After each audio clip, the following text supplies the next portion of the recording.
Hello friends, எல்லாருக்கும் வணக்கம். Welcome to my channel. இன்றைக்கி நம்ம இந்த வீடியோவில் பார்க்க போகிறது, இப்போ நீங்கள் பார்த்துட்டு இருக்கீங்க பார்த்தீங்களா, இந்த பிக்சரில் இருக்க இந்த கேட் வந்து பார்த்தீங்கன்னா எங்கள் வீட்டில் ஹெட் ரூம்னு சொல்லுவாங்க. அதாவது அந்த படிக்கட்டுக்குன்னு தனியாக ஒரு ரூம் இருக்கும். அந்த ரூமில் வந்து நம்ம கதவு திறந்து நம்ம கேட்டு திறந்து நம்ம டெரேஸ் அக்சஸ் பண்ணுற மாதிரி இருக்கும். அந்த மாதிரியான ரூம்ஸ்க்கு வந்து பார்த்தீங்கன்னா ஹெட் ரூம் சொல்லுவாங்க. இது எல்லாமே பார்த்தீங்கன்னா நாம் போட்ட பிளானில் இது எல்லாமே எக்ஸஸாக தான் வந்தது. நிறைய பேர் வந்து அந்த கன்ஸ்ட்ரக்ஷன் காஸ்ட்டு கம்மி பண்ணுறதுக்கு இந்த மாதிரி ரூம்ஸ் எல்லாம் வந்து கட் பண்ணிவிடுவாங்க. ஏதாவது பெட்ரூம் வழியாக பார்த்தீங்கன்னா வெளியில் பால்கனி மாதிரி சின்னதாக வந்து கொடுத்துட்டு அங்கேருந்து பார்த்தீங்கன்னா தனியாக வந்து படிக்கட் கட்டி நம்ம அக்சஸ் பண்ணிக்கிற மாதிரி வரும். அந்த மாதிரி பண்ணால் நம்ம கன்ஸ்ட்ரக்ஷன் காஸ்ட் வந்து கம்மியாகும். ஆனால் நான் வந்து பார்த்தீங்கன்னா இந்த மாதிரி நான் பிளான் போட்டு வந்து கொடுத்துருந்தேன். ஏன்னா இது வந்து ரொம்ப சின்ன பிளாட்டு. இதில் வந்து பார்த்தீங்கன்னா இந்த மாதிரி தான் நம்மளால் வந்து பிளான் வந்து போட முடியும். அதனால் பார்த்தீங்கன்னா பில்டருக்கு நான் இந்த பிளான் வந்து போட்டு எக்ஸிக்யூட் பண்ண வச்சேன். அவர் வந்து பார்த்தீங்கன்னா பண்ணி கொடுத்தாரு. ஸோ பண்ணி முடிச்சதுக்கப்புறம் பார்த்தீங்கன்னா இந்த கேட்டுக்கு எக்ஸ்ட்ரா காசு கொடு, அதுக்கு அப்படி பண்ண முடியாது, இதுக்கு இப்படி பண்ண முடியாதுன்னு சொல்லிட்டு ஏகப்பட்ட அக்கப்போரு அதெல்லாம் தாண்டி பார்த்தீங்கன்னா அந்த கேட் வந்து ஃபிக்ஸ் பண்ணி கொடுத்தாங்க. அந்த கேட் வந்து ஃபிக்ஸ் பண்ணுறப்ப என்கிட்ட அவர் என்ன கேட்டிருந்தாருன்னா, அந்த பில்டர் வந்து இந்த மாதிரி ஃபுல் கவரேஜாக வேணுமா, இல்லைனா வந்து மேலே ஓப்பனாக கீழே வந்து ஹாஃப் வந்து கவர் பண்ணால் போதுமான்னு சொல்லி கேட்டிருந்தாரு. நான் வந்து சொல்லியிருந்தேன், ஹாஃப் கவர் பண்ணுங்க, மேலே வந்து இருக்கட்டும், வெளிச்சம் வரட்டும் அப்படின்னு சொல்லிட்டு நான் வந்து சொல்லியிருந்தேன். ஸோ வெளிச்சம் வரட்டும் சொல்லிட்டு நான் வந்து திங்க் பண்ணியிருந்தேனே தவிர அது வழியாக அந்த மழைச்சாரலெல்லாம் வந்து உள்ளே படுது. அதாவது அந்த கேட்டு மட்டும்தான் அவங்க போட்டு கொடுத்தாங்க. உள்ளுக்குள்ளே பிவிசி டோர்லாம் பார்த்தீங்கன்னா நான் எக்ஸ்ட்ராவாக காசு போட்டு நான் வந்து பண்ணிக்கிட்டேன்.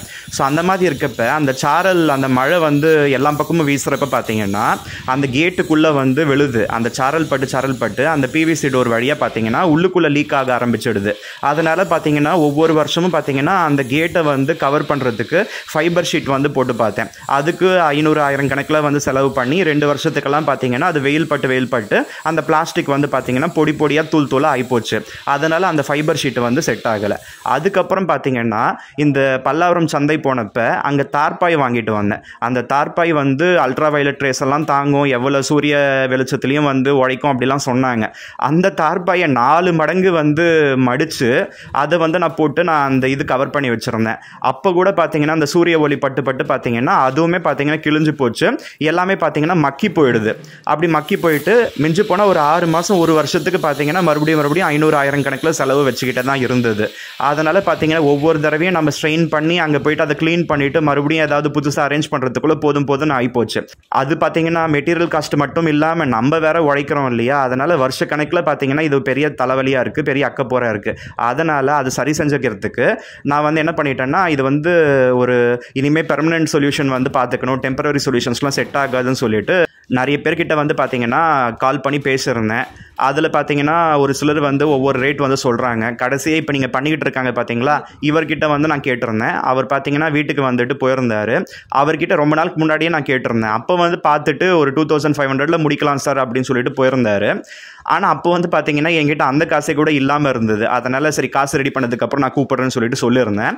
இப்போ வந்து பார்த்தீங்கன்னா என்கிட்ட கொஞ்சம் காசு இருந்தது. சரி அதனால் பார்த்தீங்கன்னா இந்த கேட்டுக்கு வந்து இதை பண்ணி முடிச்சிக்கலாம்னு சொல்லிட்டு இவரை கூப்பிட்டு இருந்தா அவர் வந்துட்டு இந்த வாட்டி பார்த்தீங்கன்னா 3,500 ரூபாய் சொல்லிட்டாரு. லாஸ்ட் டைமை விட ஒரு 1000 ரூபாய் எக்ஸ்ட்ரா கேட்டுட்டாரு.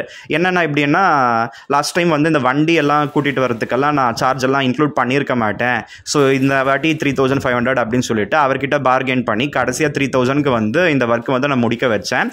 அதுவுமே பார்த்தீங்கன்னா அவர்கிட்ட கேட்டு 4-5 நாள் வந்து மல்லு கட்டி அதுக்கப்புறம் அவர் வீட்டுக்கு வந்து மெஷர்மெண்ட்லாம் எடுத்துகிட்டு போய் அதுக்கப்புறம் அந்த மெஷர்மெண்ட் எடுத்த டேட்டே பார்த்தீங்கன்னா காசு வந்து கேட்டிருந்தாரு. மொத்த காசும் கொடுத்துடுங்க, நான் வந்து பண்ணி கொடுத்துட்றேன் அப்படின்னு சொல்லிட்டு சொல்லியிருந்தாங்க. ஸோ இந்த மாதிரி ஒவ்வொரு வேலையிலையும் பார்த்தீங்கன்னா நான் நிறைய பெரிய ஒர்க்கு, அந்த பிவிசி கபோர்ட் ஒர்க்குக்கெல்லாம் கூட பார்த்தீங்கன்னா லட்சக்கணக்கில் நான் ஃபஸ்ட்டே கொடுத்துட்டு நான் ஏமாந்து போயிட்டு 2 மாதம் வந்து அவங்க பின்னாடி நான் தவிச்சேன். இந்த ஒர்க் பண்ணவரும் பார்த்தீங்கன்னா காசு கொடுத்தா தான் வேலை செய்வான்ற மாதிரி பேசினார். அதனால் 1500 வந்து பாதி காசு நான் ஃபஸ்ட்டே கொடுத்துட்டு அதுக்கப்புறம் பார்த்தீங்கன்னா அவர் என்ன சொல்லியிருந்தாருன்னா, அடுத்த 1 or 2 டேஸில் வந்து செஞ்சு கொடுக்குறேன்னு சொல்லிட்டு சொல்லியிருந்தார். ஸோ மறுபடியும் ஃபோன் மேலே ஃபோன் பண்ணாலும் பார்த்தீங்கன்னா இப்போ வரேன் அப்போ வரேன்னு சொல்லிட்டு அவருக்கு ஏகப்பட்ட வேலை இருக்கும் போல். அதனால் பார்த்தீங்கன்னா கரெக்டாக சொல்லாமல் ரொம்ப அலக்கழிச்சிட்டாரு. அதுக்கப்புறம் இன்றைக்கி இந்த ஞாயிற்றுக்கிழமை எப்படியோ மல்லு கட்டி 10 கால் பண்ணாலும் எடுக்கவே இல்லை. கடைசியாக எடுத்து அதுக்கப்புறம் உங்கள் வீட்டுக்கு தான் வரேன், உங்கள் வீட்டுக்கு தான் போட்டு கொடுக்க போகிறோம், ஒரு 1 hour வேலை தான் முடிச்சு கொடுத்துட்றோம்னு சொல்லிட்டு சொன்னதுனால கொஞ்சம் சந்தோஷமாக இருந்தது. அவங்க இப்போ அந்த ஒர்க் பண்ணுறாங்க பார்த்தீங்களா, அதுதான் இந்த கிளிப்பிங்ஸ்லாம் நீங்கள் பார்க்குறீங்க. அதனால் இந்த மாதிரி மெட்டல் கேட் வச்சுருக்கீங்கன்னா ஸோ இந்த மாதிரி ஒரு டெம்பரவரி சொல்யூஷனை விட பெர்மனன்ட் சொல்யூஷன் தான் நமக்கு நல்லது. அதனால் அது சம்மந்தப்பட்ட வீடியோலாம் கூட நான் என்னுடைய சேனலில் போட்டிருக்கேன். நிறைய பேர் வந்து பார்த்துருக்காங்க.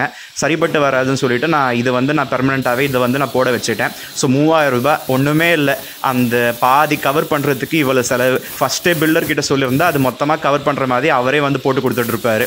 ஸோ இவங்க என்ன ப்ரொசீஜர் பண்ணுறாங்க பாருங்கள். அது வந்து கொஞ்சம் வெயிட்டாக தான் இருக்குமா என்னன்னு தெரியல. இது வந்து பைக்லலாம் கொண்டு வர முடியாதுன்னு சொல்லிட்டு அந்த சின்ன யானையில் தான் கொண்டு வந்திருந்தாங்க. அதனால் அவங்களுக்கு அந்த வண்டி அவைலபிலிட்டி, அந்த கூட வேலை பார்க்குற அந்த பையன்லாம் எப்போ கிடைப்பாங்க என்னன்னு தெரியல. அப்போ கரெக்டாக சொல்லணும், இந்த டேட்டுக்கு வந்து முடிச்சு கொடுக்குறேன்னா அந்த டேட்டுக்கு முடிச்சு கொடுத்துட்டு நமக்கு சந்தோஷம். கொஞ்சம் அலக்கழிக்கிறதெல்லாம் எனக்கு வந்து பிடிக்க மாட்டேங்குது. பட் மோஸ்ட்லி எல்லாருமே அப்படி தான் இருக்காங்க. ஸோ ஒர்க்கு பார்த்தீங்கன்னா ஓரளவுக்கு நல்லா தான் பண்ணி கொடுத்துருக்காங்க. ஸோ அந்த மெட்டல் அந்த இது வந்து ஃபிக்ஸ் பண்ணதுக்கப்புறம் கூட பார்த்தீங்கன்னா ஸோ நீங்கள் பிளாக் பெயிண்ட் வாங்கிட்டு வந்து கொடுங்க, நான் வந்து பெயிண்ட் அடிச்சு கொடுக்குறேன்னு சொல்லியிருந்தாரு. நான் ஆல்ரெடி அந்த பில்டர் வந்து அப்படியே தான் விட்டுட்டு போயிருந்தாங்க. ஸோ இப்போ ரீசெண்டாக பார்த்தீங்கன்னா நான் தான் வந்து பெயிண்ட் அடிச்சிருந்தேன். அது சம்மந்தப்பட்ட வீடியோ கூட நான் வந்து போட்டிருந்தேன்.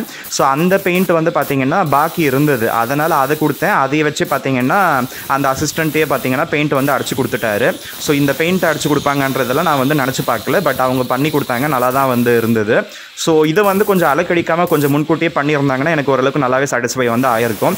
ஸோ இத்தனை ஃபோன் கால்ஸ் வந்து பண்ணி அதுக்கப்புறம் வந்து வேலை வந்து பார்த்தாங்கன்ற மாதிரி இருக்கப்போ எனக்கு தலைவலியாக தான் இருந்தது கொஞ்சம்.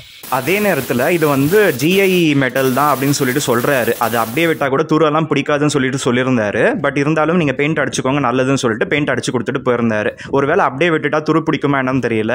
அதனால் பெயிண்ட் அடித்தது ஓரளவுக்கு நல்லதுக்கு தான். ஸோ இதில் கூட பார்த்தீங்கன்னா திக்னஸ்லாம் கூட வேரி ஆகும்னு சொல்லிட்டு இன்னொருத்தர்கிட்ட கால் பண்ணி பேசினப்ப ஒரு சிலர் வந்து திக்னஸ் கம்மியாக போட்டுடுவாங்க, பார்த்து போட்டுக்கோங்களாம் சொல்லியிருந்தாரு. இவர்கிட்ட நான் சொல்லியிருந்தேன், மெட்டீரியல் நல்லபடியாகவே போட்டு கொடுங்க, இவர் லேட் பண்ணிட்டீங்க, சாட்டிஸ்ஃபைடாக பண்ணி கொடுங்கன்னு சொல்லி கேட்டதுனால நல்லா தான் பண்ணி கொடுத்துருப்பாருன்னு நம்புகிறேன். ஸோ அதுக்கப்புறம் என்னன்றது வந்து நமக்கு கையில் இல்லை இல்லையா, அதனால் சொல்ல வரேன். ஸோ இவங்க பார்த்தீங்கன்னா மோஸ்ட்லி வெல்டிங் மட்டும் தான் பண்ணாங்க. வெல்டிங்லேயே பார்த்தீங்கன்னா அது ஃபிக்ஸ் பண்ணி கொடுத்துட்டாங்க.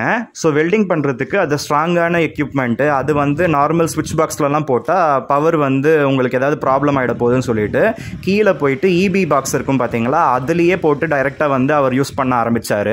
கடைசியாக பார்த்தீங்கன்னா அது பிடுங்கிட்டு EBயும் ஆஃப் பண்ணிட்டு போயிட்டுருக்காரு போல். அது வந்து என்கிட்ட சொல்லலை, ஒரு வேளை மறந்துட்டு பண்ணாரா என்னன்னு தெரியல. அவர் போனதுக்கப்புறம் கரண்ட் இல்லைன்னு சொல்லிட்டு 2.5 மணி நேரமாக நான் வந்து EB மேனுக்கு வந்து லைன்மேன் இருப்பார், அவருக்கு ஃபோன் மேலே ஃபோன் பண்ணிக்கிட்டு இருக்கேன். அவர் எடுக்கவே இல்லை.